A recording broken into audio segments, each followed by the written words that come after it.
Ok, vamos a dar inicio al segundo día del ciclo de conferencias relacionadas con el metabolismo de la asignatura de bioquímica. Hoy tenemos el placer de iniciar con el grupo de María Durazno, Ana Rivera, Doménica Toro, Christopher Iglesias y Diana Barahona, que van a hablar acerca de errores innatos del metabolismo. Muchas gracias. Buenos días, mis y compañeros. Nosotros somos el grupo número 1 y vamos a presentar los errores innatos del metabolismo.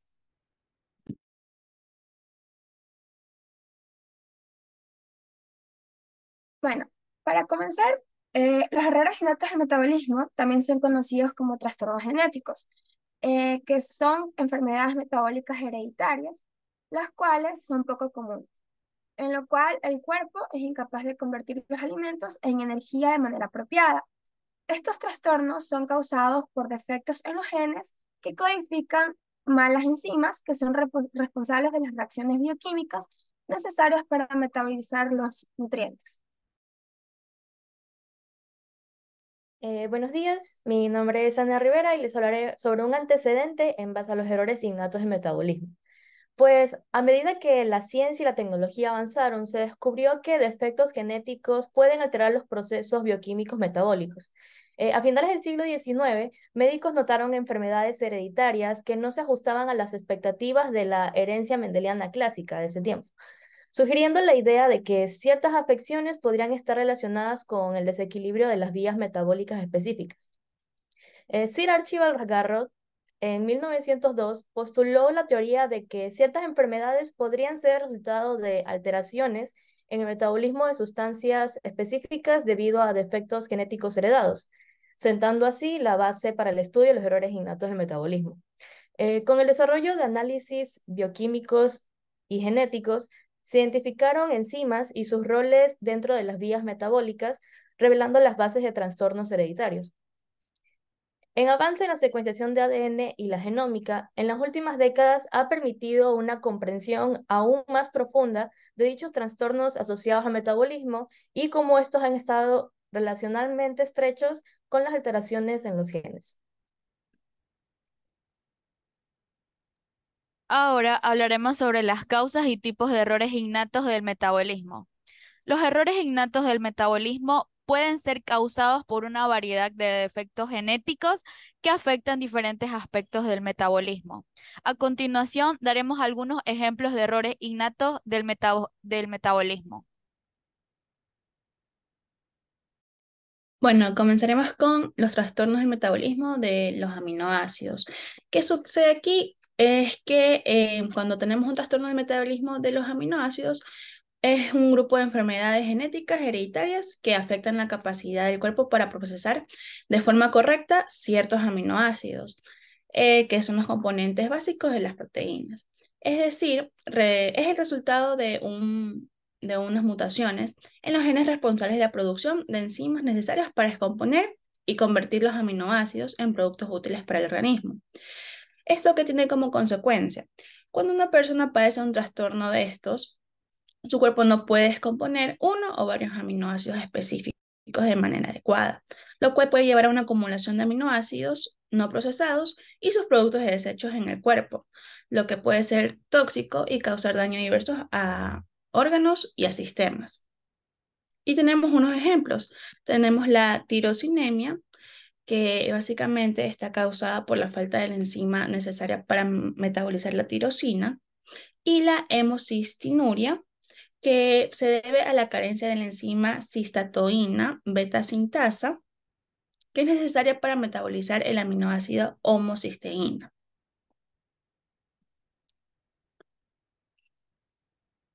Bueno, ahora continuaremos con el trastorno del metabolismo de los carbohidratos. Y bueno, también son un grupo de enfermedades genéticas que afectan a la capacidad del organismo para procesar y utilizar de forma adecuada los carbohidratos, que son la principal fuente de energía para nosotros los seres humanos. Y bueno, estos trastornos resultan de mutaciones en los genes que codifican las enzimas y proteínas necesarias para descomponer y convertir los carbohidratos en formas utilizables para el cuerpo, es decir, en energía. Entonces, bueno, dado que los carbohidratos son una fuente importante de energía, cualquier interrupción en su procesamiento puede llevar a una serie de síntomas y problemas de salud. Y bueno, tenemos algunos ejemplos, como aquí tenemos la galactosemia, que básicamente es la incapacidad de descomponer la galactosa, lo cual nos puede causar un daño en el cerebro y en el hígado. Tenemos también la enfermedad de almacenamiento del glucógeno, también denominado como EAG tipo 5, que es la dificultad para almacenar o descomponer el glucógeno, lo cual nos puede conllevar a una hipoglucemia o daño en los órganos. Además, tenemos la intolerancia a la sacarosa, que es una enfermedad en la que no se descompone la sacarosa en glucosa o en fructosa, lo cual puede conllevar a una diarrea, a un malestar en el cuerpo. Y por último tenemos la fructosuria hereditaria, que como su nombre lo menciona, impide la descomposición de la fructosa. En los trastornos del metabolismo de los lípidos se encuentra afectada la capacidad del cuerpo para metabolizar los lípidos, como son las grasas y los aceites. Además, puede encontrarse una falta de las enzimas que descomponen a los lípidos o un mal funcionamiento de ellas, que son las lipasas. Como consecuencia, se pueden encontrar la acumulación dañina de lípidos en el organismo, además de un daño en las células y los tejidos del sistema nervioso periférico, la médula ósea, el hígado, etc. Como ejemplos del trastorno de metabolismo de los lípidos, se pueden encontrar la enfermedad de Gaucher. Esta enfermedad es una enfermedad hereditaria que es poco frecuente, en donde una persona no tiene una cantidad suficiente de la enzima llamada glucocerebrosidasa. También está la enfermedad de Tay-Sachs, que asimismo es un trastorno hereditario poco frecuente, pero este destruye las células nerviosas en el cerebro y en la médula espinal. En los trastornos del metabolismo de los ácidos orgánicos, se encuentra afectada la capacidad del cuerpo para descomponer y metabolizar los ácidos orgánicos, los cuales son compuestos químicos producidos en un metabolismo normal. Como consecuencias, podemos encontrar la acumulación de dichos ácidos en el torrente sanguíneo, lo cual puede conducir a problemas neurológicos, renales, hepáticos, entre otros. Como ejemplos de estos trastornos de metabolismo de los ácidos orgánicos, se incluye, por ejemplo, la acidemia isovalérica y la acidemia metilmalónica. Estas acidemias orgánicas son un grupo de enfermedades que son causadas por un bloqueo de las enzimas, específicamente del catabolismo de los aminoácidos, que son de cadena ramificada.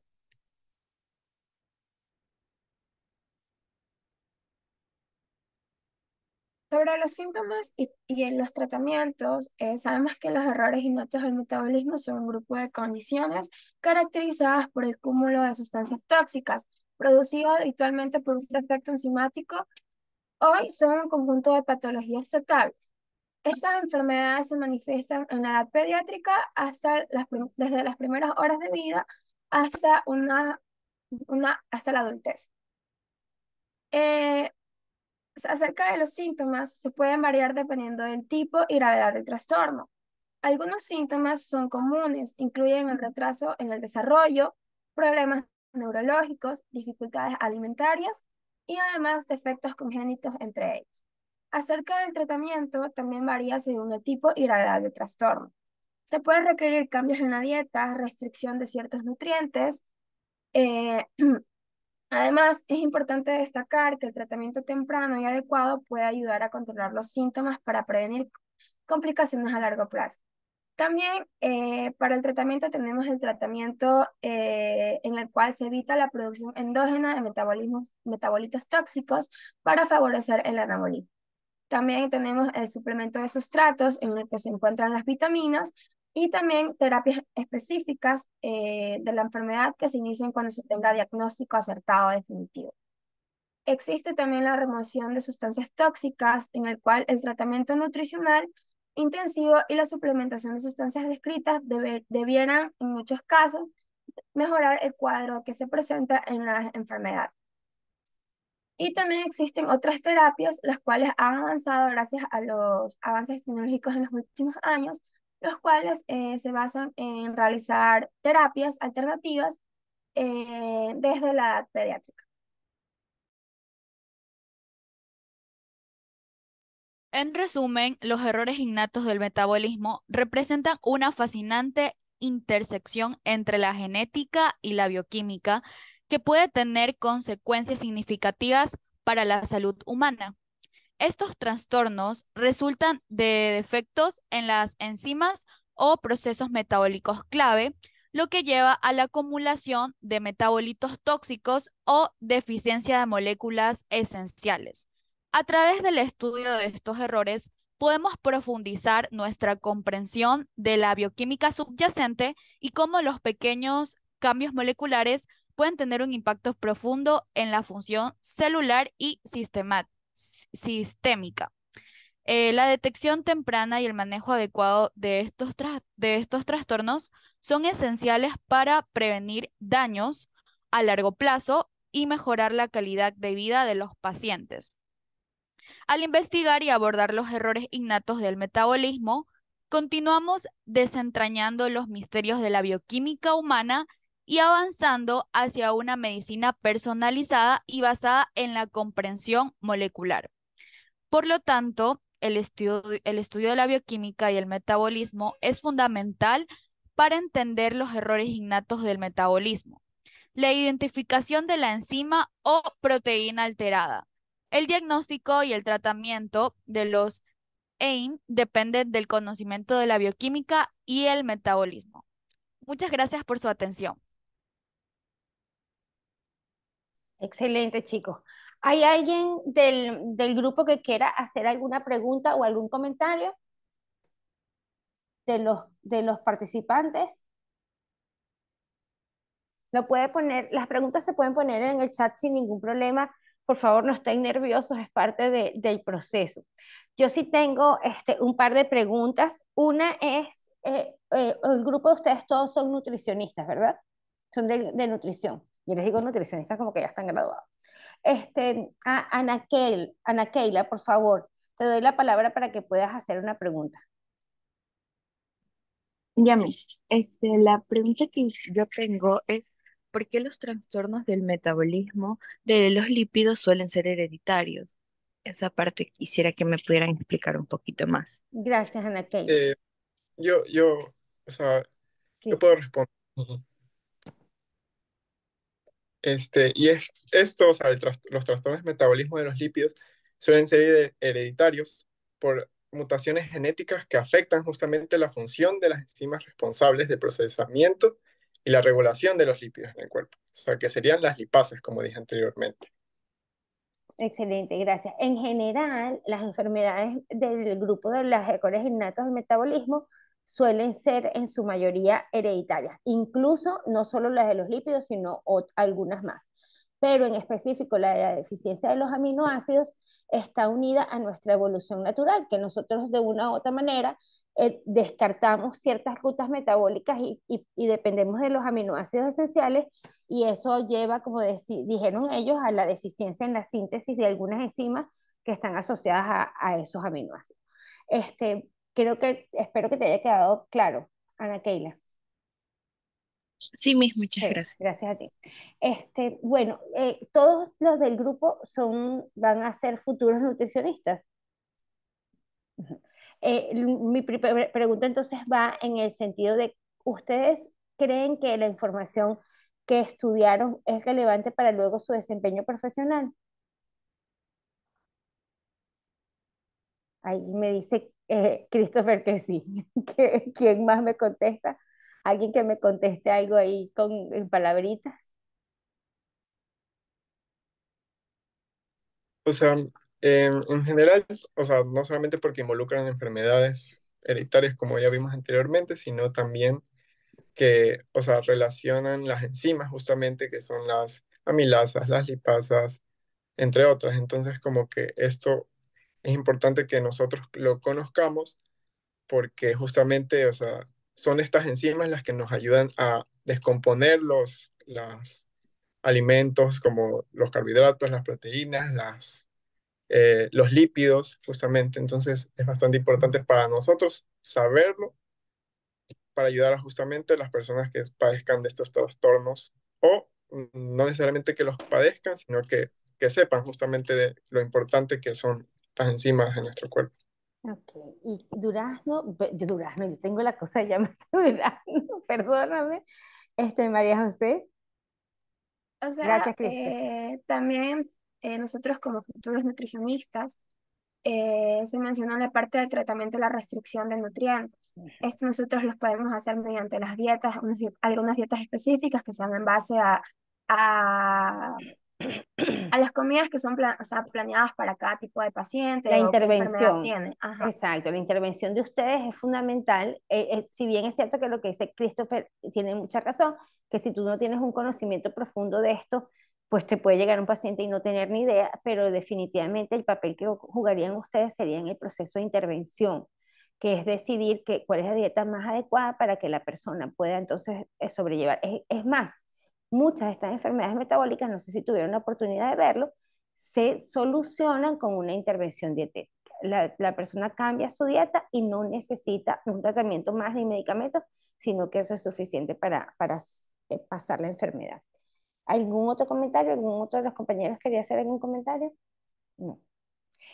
Tengo otra pregunta que me parece que es muy importante en este caso y ya es una reflexión que les pido que hagan, y es cómo ustedes ven la respuesta a este tipo de situaciones de enfermedades metabólicas según el estrato social al que pertenezca la persona o el grupo familiar en este caso.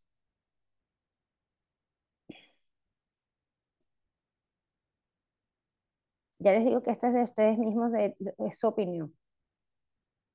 ¿Creen que es fácil detectar y solucionar un problema de una enfermedad de este tipo cuando tú estás en un estrato social? ¿En qué estrato social es más fácil llevar este tipo de enfermedades?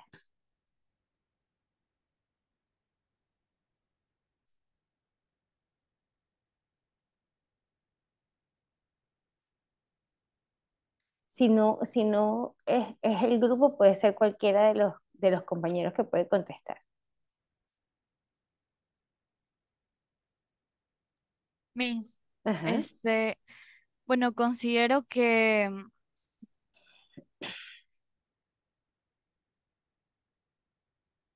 accesibilidad con respecto al dinero pueden llevar como que la dieta para estos tipos de enfermedades porque sabemos que la única solución es la dieta. Entonces, actualmente el Ecuador obviamente vive en pobreza, entonces para las personas que no tienen el dinero, siento que se les va a hacer un poco complicado como que continuar la dieta a comparación de otros pacientes que, que sí, pero igual nosotros estamos ayudando para analizar también ese aspecto, porque obviamente no les vamos a mandar a comer algo que sabemos que ellos no pueden consumirlo o no tienen el dinero como para poder comprarlo. Chévere. ¿Y alguien vio el tema de la detección de estas enfermedades? ¿Alguno de ustedes revisó acerca de la detección de estas enfermedades?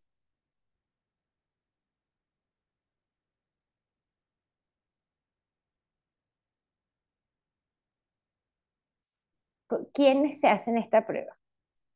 Para ir un poco más allá. ¿Quiénes se hacen la prueba de errores innatos del metabolismo? Los neonatos. Ajá, pero ¿cuáles? ¿Los que nacen en clínicas privadas, los que nacen en hospitales, los que nacen en dónde? ¿No será lo que no se ve en clínicas privadas? Antes era así, pero ahora ya no. Ahora justamente esto es una cosa que es importante, que yo por eso los hago reflexionar en ese tema, porque lo que se hizo fue como un mandato internacional que todos los niños que nacen se hagan esta prueba indistintamente de su condición social y del lugar donde nacen. Entonces, no importa que sean hospitales públicos, privados, el que sea, incluso en algunos países los niños nacen en una clínica privada y tienen que irse a hacer la prueba a un hospital público, están disponibles en los hospitales públicos. Entonces esto hace que de una u otra manera haya una democratización de la detección, porque imagínense, tal como ustedes dijeron, unos padres se van a su casa con su niño recién nacido que tiene un problema de estos y que ellos no saben distinguir qué es lo que está pasando, y esto podría tener consecuencias mayores porque la familia de repente, pues por su nivel cultural o por su nivel social. Incluso ni siquiera lo voy a decir que sean los más pobres o los más ricos, porque a veces también en la gente con más dinero y la ignorancia no conocen ni siquiera los términos médicos ni de nada, son una familia que nunca ha tenido ningún contacto y tiene una duda. Entonces, lo ideal, no sabe sobrellevar este tema, entonces lo ideal es precisamente que sea democrático y que cualquier persona tenga acceso a esta caracterización y tal como ustedes dicen, pues ya una vez que social, que en cualquier sitio se pueda detectar, ya entonces los procedimientos van a depender un poquito de los accesos económicos, pero lo que ustedes decían es cierto, pues las intervenciones no se hacen con la idea de que sean cosas costosas y normalmente el hecho de poder que cualquier niño tenga acceso a eso y pueda no sufrir una enfermedad metabólica, sino que pueda superarla, ya es una cosa que hace que esté libre para cualquier persona. Entonces, eso es una gran ventaja, el haber tomado esa decisión de hacer democrático la detección de los errores. Muchas gracias, chicos. Entonces lo vamos a dejar hasta acá. Vamos a continuar con el siguiente grupo. ¿Qué hago? Miss, ¿podemos Ujú. continuar nosotros? Sí, por favor. Ok. Esperen.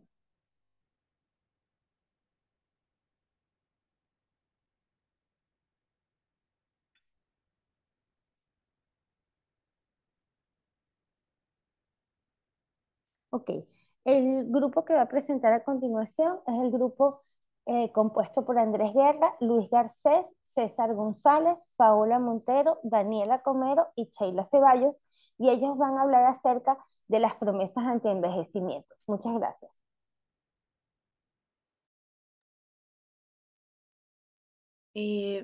Bien, buenos días con todos. La siguiente diapositiva, por favor.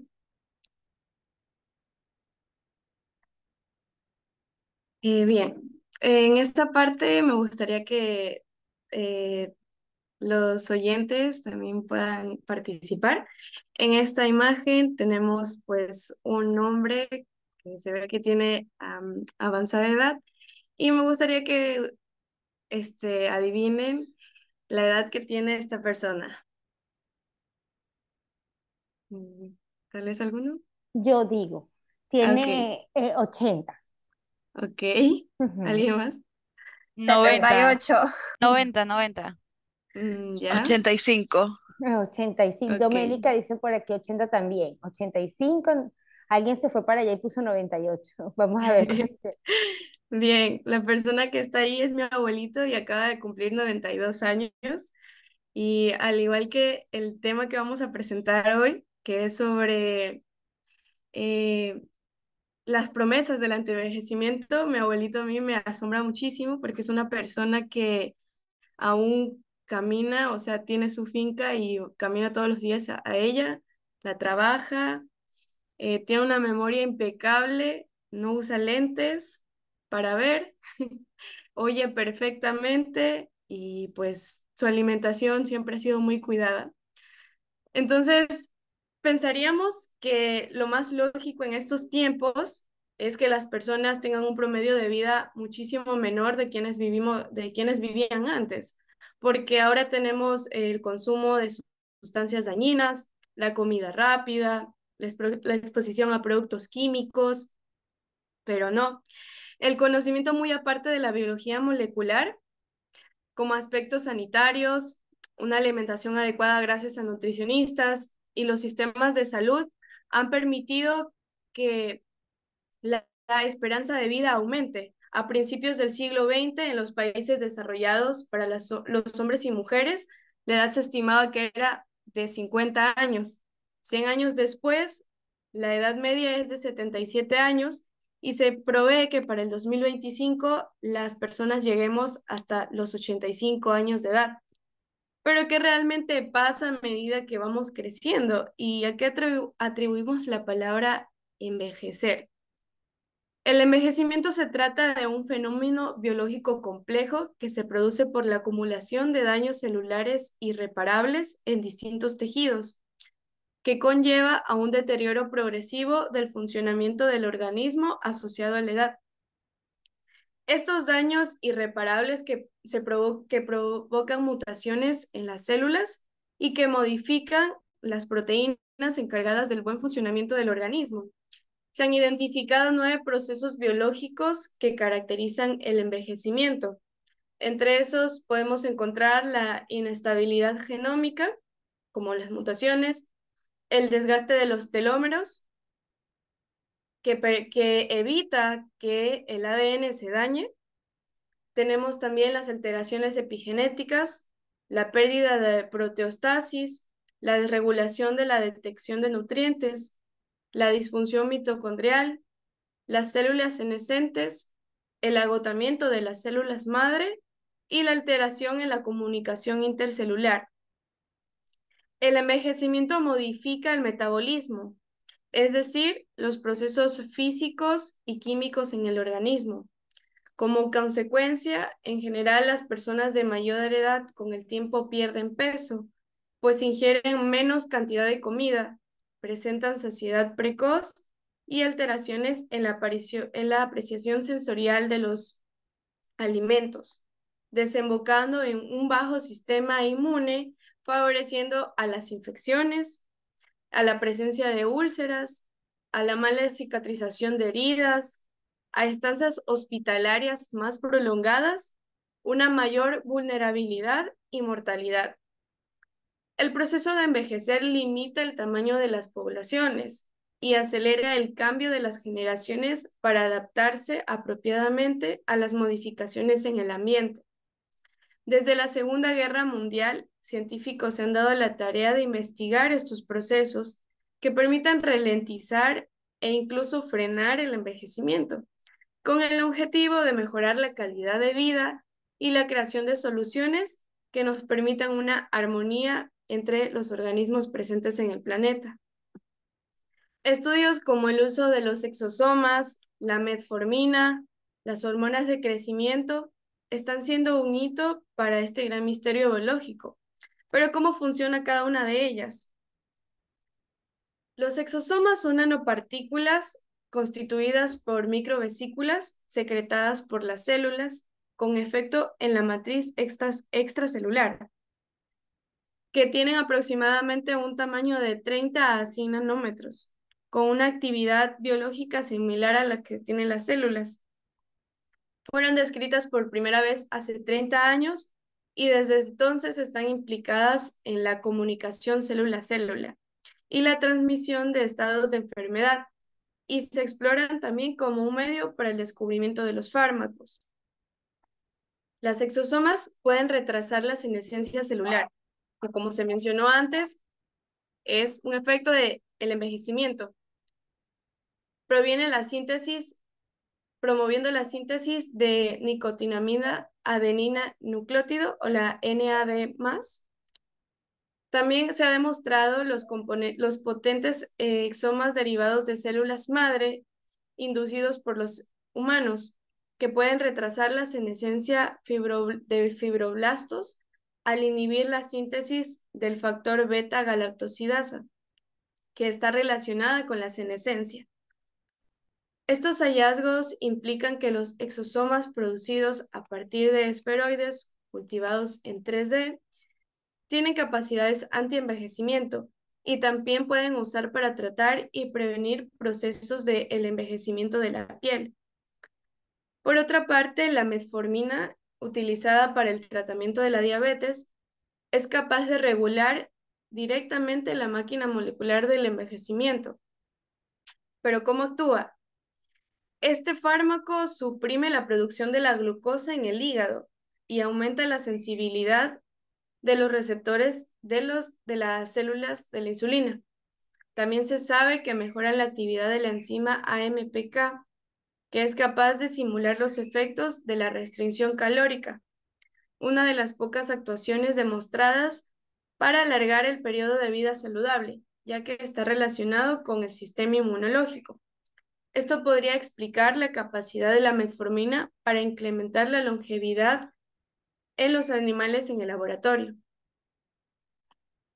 Este fármaco, en conjunto con las hormonas de crecimiento, resultan ser una solución eficiente para combatir y retrasar el envejecimiento, pues mejoran la condición del timo, que es el productor de linfocitos T, capaces de actuar frente al sistema inmune mejorando las condiciones frente a las enfermedades.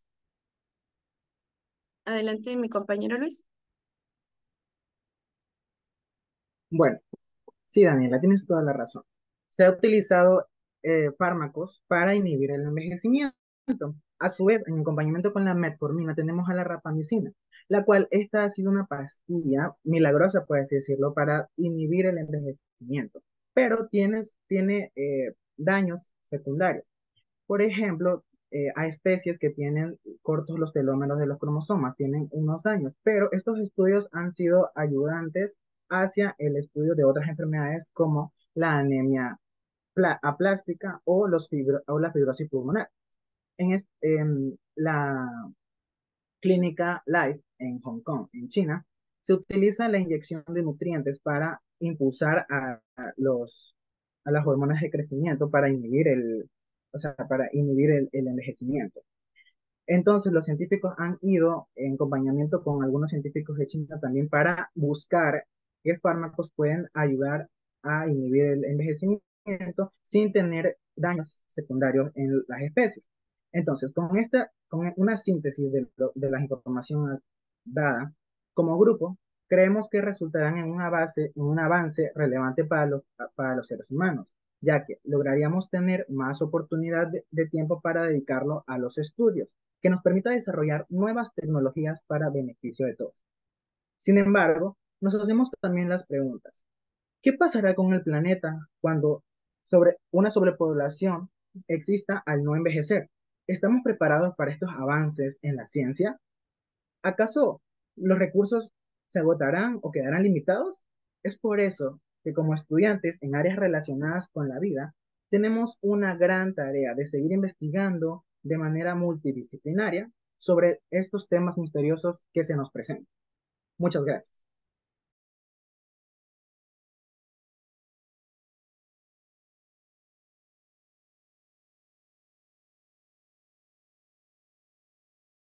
Disculpe que estaba concentrada escribiendo lo que les iba a preguntar. Ajá, me encantó la presentación, los felicito, me parece súper chévere que cómo abordaron el trabajo. Eh, una cosa que comentaba Daniela al principio es el tema con respecto a que el envejecimiento cada vez se ha ido prolongando más en la humanidad. Tal como decía Daniela, se espera una esperanza, se desea o se piensa o se proyecta una esperanza de vida para el año 2050 de 85 años, que es muchísimo más. Yo recuerdo que antes era común, sobre todo en estas épocas de la guerra, decir que una persona vivía entre 30 y 40 años y ya había hecho toda su vida, es decir, ya había tenido familia y todo, porque su esperanza de vida era muy pequeña. Una persona que llegaba a los 50 años ya era un señor, pues ya era el abuelito de la casa porque ya la esperanza de vida era mucho más pequeña. Ahora, ¿cómo ven ustedes? Aquí por favor les pido que ni Luis ni Daniela contesten, sino el resto del grupo. ¿Cómo ven ustedes el tema de la detección temprana de las enfermedades como parte de los resultados de este tipo de esperanzas de vidas mayores?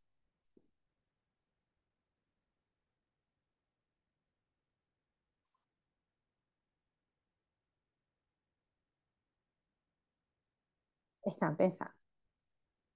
Si alguno del grupo tiene alguna pregunta, por favor, téngala ahí en mente para preguntarme, para incluirla en las preguntas. Entonces, ¿cómo ven ustedes el tema de la detección temprana de las enfermedades en estos procesos de incremento de la esperanza de vida?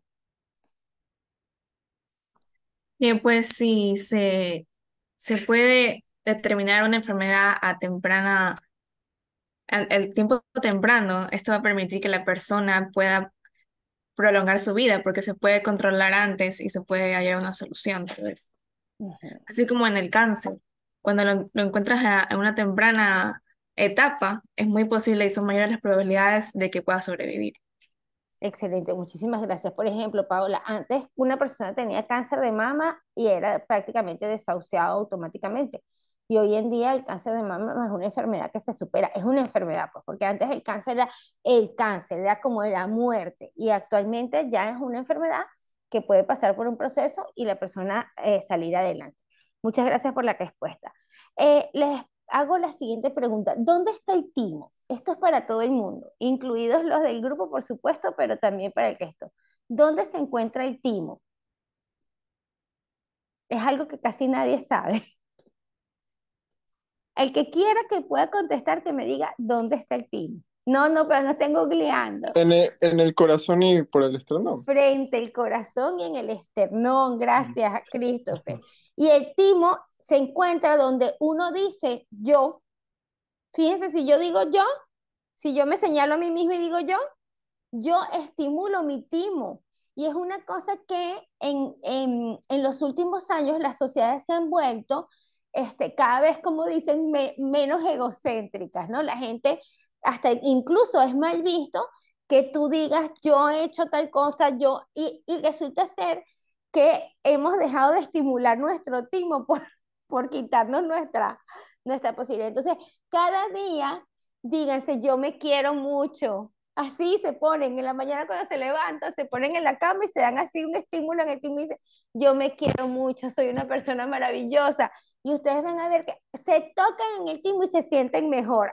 Ahorita hagan el ejercicio, tóquense ahí y ustedes se sienten mejor. Parece mentira, pero es algo que no hacemos. Yo no entiendo. Y resulta ser que yo caí en cuenta hace poco tiempo, la verdad, no hace mucho tiempo. Yo dije, wow, pero ¿por qué en verdad uno no tiene esa cosa de apreciarse y de estimularse? Resulta ser que dicen que solamente tocarte disminuye la grasa que se acumula en el timo. Y ahí va de la mano del comentario que hacía Daniela de la metformina, que disminuye la acumulación de grasas en el timo y el mejor funcionamiento. El timo está relacionado, recuerden que se los dije, en el caso del sistema, no les hablé específicamente del timo, pero es del sistema linfático, y eso mejora nuestra respuesta inmunológica.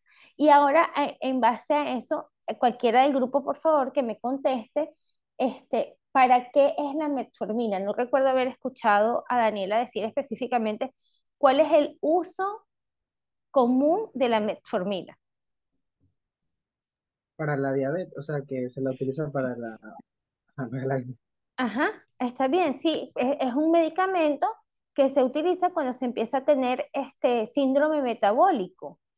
Y fíjense que ellos hablaron de este medicamento, pero ellos no hablaron de la diabetes, ellos hablaron el antienvejecimiento, y estamos nombrando a este medicamento. Entonces hago la señalización a todos para que tengan en cuenta que incluso he visto que algunos médicos lo mandan como una terapia para los problemas de infertilidad, o para el caso de los ovarios poliquísticos, están enviando metformina, e incluso hay reversión de ciertos procesos biológicos, como por ejemplo el envejecimiento de los ovarios o el inicio de la menopausia, y se ha visto que mujeres de 50 años que les están dando metformina por temas ovario poliquístico y ya problemas hormonales de la edad, se quedan embarazadas. Entonces, cuidado que vamos a tener niños producto de la metformina, porque la metformina retrasa ese envejecimiento y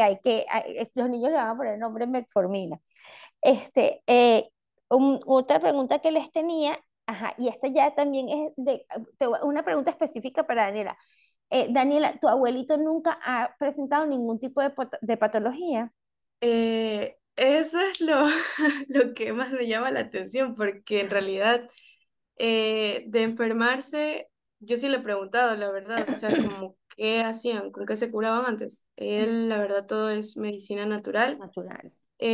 A los 84 años le detectaron cáncer Ujú, y solo, solo tuvo tres quimios, nunca ujú. se le cayó el cabello y lo superó el cáncer, y desde ahí no le ha vuelto a aparecer ninguna enfermedad. ¿De qué era el Y cáncer, Daniela? eh, en la parte ¿De tiroides?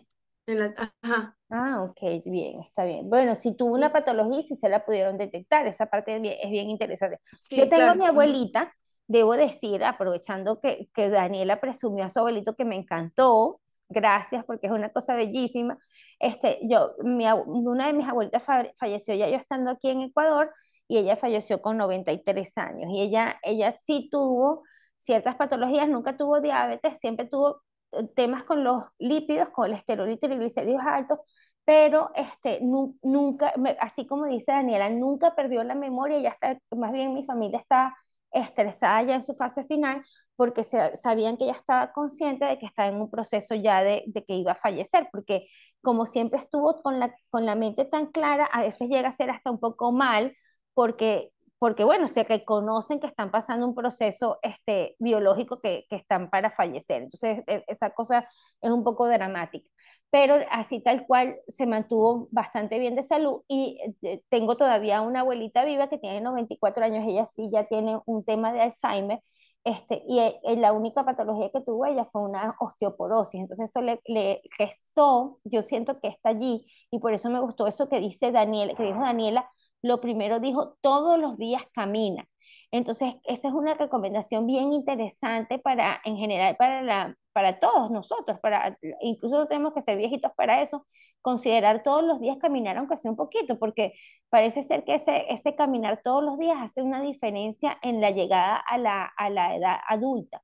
Y mi abuela sí tuvo ese tema de la osteoporosis, perdió la movilidad porque no podía caminar ya igual y ahí yo creo que empezó a tener el deterioro de la salud mental, ¿no? Yo creo que caminar aunque sea porque ves otra cosa, creas unos mapas, te ayuda un poco a ese tema. Y aquí una pregunta más que todo de cultura general. ¿Dónde es que está Hong Kong, Luis?